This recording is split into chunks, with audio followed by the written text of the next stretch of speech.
We all know Sasuke was a little jerk, but besides that, I don't think there was anyone else in the anime who committed as many crimes as this brat. Then Naruto comes along like, no, we had to save him, we had to save him. I just can't understand how they managed to forgive Sasuke. And to make things worse, there's Orochimaru, because honestly, I don't know which of the two committed more crimes in the Naruto world than these two pests.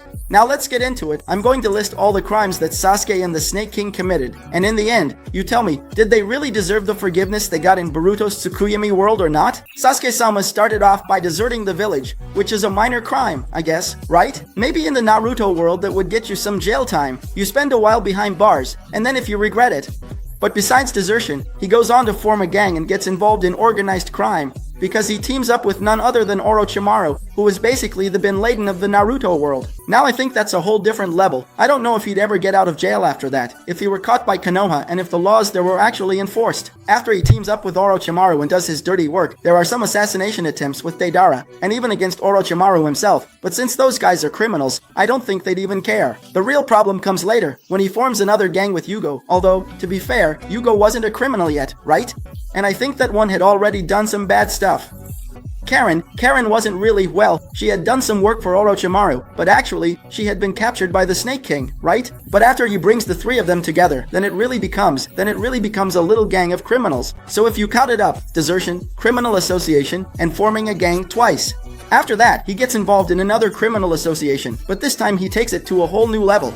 He teams up with the Organi, with the worst terrorist organization in the Naruto world. He just straight up joins the Akatsuki. And at that point, my friend, I think that's already beyond a death sentence. Way beyond, what can you even do after the death penalty? It wasn't enough to just join the Akatsuki. They sent him on a mission that was basically like flying a plane into the towers in the United States. He goes to another country and tries to commit attempted murder followed by attempted kidnapping. Kind of like if the guy was the vice president of that country, and he does all this with his gang, right? So they go there and do attempted murder, attempted assassination, invasion of a foreign country, made worse because it was against an authority of that country, which was B, who was basically the second in command. Man, honestly, at this point I don't even know what this guy's rap sheet looked like anymore. And things just keep getting worse, not better.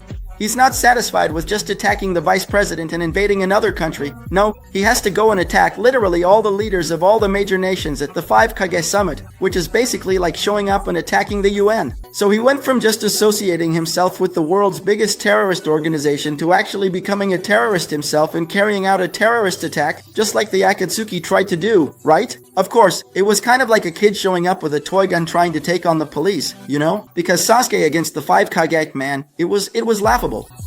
But even so, there was still the attempted assassination and attempted terrorism, right? But up until then, it was all just attempts, you know, because the people he killed before were criminals. So I don't think anyone really cared, like Deidara, who he actually didn't kill, right? I think he didn't really kill him. But if you look at it, up to that point, all his crimes were basically just attempts. Even so, he could have already been done for just with those. But from this point on, it's different. He kills a bunch of background characters who were the Kage's bodyguards, which, in our world, would be like the UN security guards.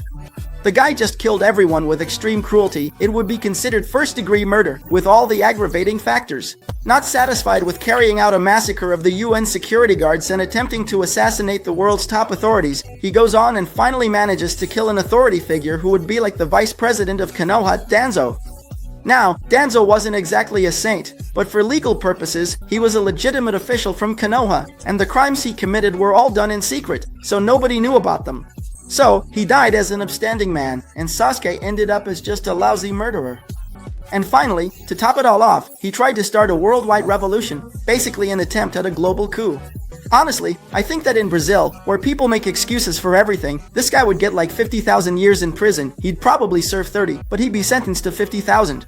In the United States, he'd probably get like 50 death sentences, but in Konoha he's forgiven and they just let him wander around the world. Awesome! Now let's move on to the mentor of this young grasshopper who did so many great things in the ninja world, little Orochimaru-sama. Everyone knows that ever since he was a kid, the guy had that psycho look, but Saratobi liked to turn a blind eye and didn't want to believe that the young rascal would actually become what he seemed to be. So, starting with the first crimes we found out about Orochimaru, God only knows what he'd already done before that.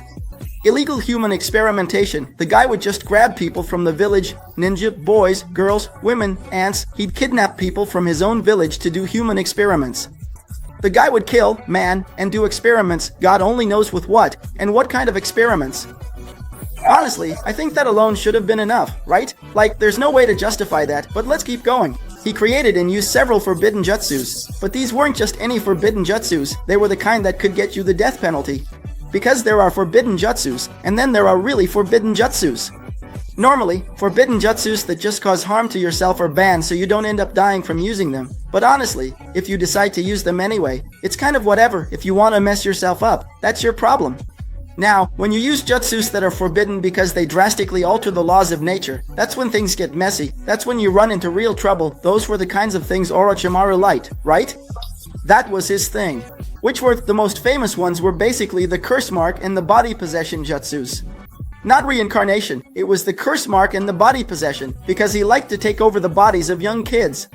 There he and the forbidden jutsu he used, even though he didn't create it. The most famous one was the Edo Tensei, which is forbidden for several reasons, right, like, and it was actually a Hokage who created it, so it's kind of complicated, but...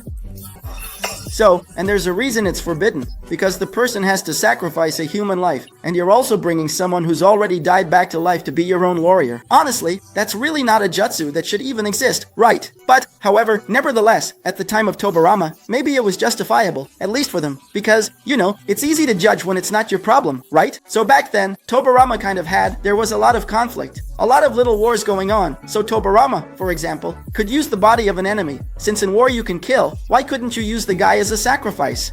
And could you bring someone else to fight for you in the war? Could you bring a soldier to your side? Would the soldier on your side who died refuse to fight again in the battle? Of course not.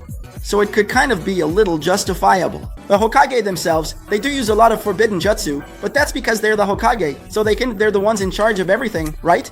And even then, they still have their limits. For sure, those guys couldn't just use any person as a sacrifice, that kind of thing, bring anyone back. But Orochimaru had no rules, nothing at all.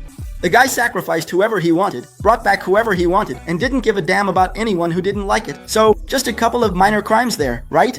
You probably wouldn't even go to jail for that. There's also his desertion from the Leaf Village, which I think is actually the least of all the bad things he did. Then he comes at us with another serious one, which is the terrorist attack on Konoha. Because that, if there's a definition for a terrorist attack, it's exactly what Orochimaru did in Konoha. The guy created a criminal sound village, which is already another crime, right?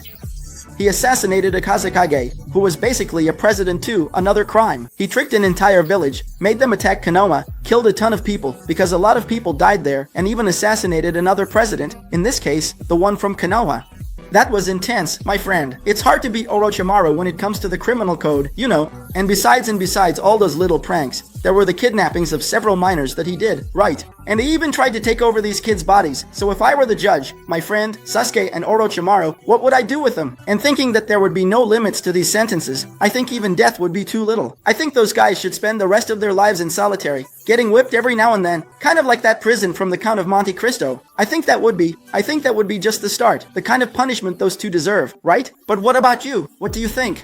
Did they deserve to be forgiven? Or do you think they weren't forgiven at all? Oh, because Orochimaru wasn't forgiven, Sasuke wasn't forgiven my ass. Both of them are out there doing whatever they want, like nothing happened. Give me a break.